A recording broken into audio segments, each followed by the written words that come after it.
আমার পাইলট নফিস আল হাকিম।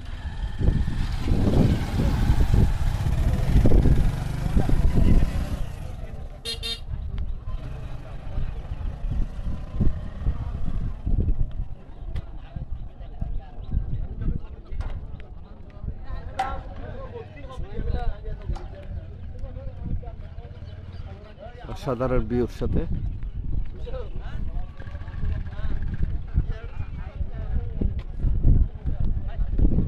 এটা তো সীমান্ত সড়ক, এশিয়ান হাইওয়ে।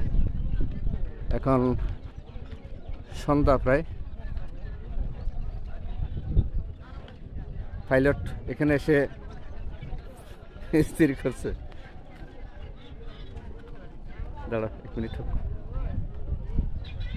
ওই যে ওইদিকে মায়ানমার, এই যে এখানে একটা টাওয়ার, এই টাওয়ারটা হচ্ছে মায়ানমারে। এই যে টাওয়ারটা মায়ানমার, এটা হচ্ছে গুন্দুম।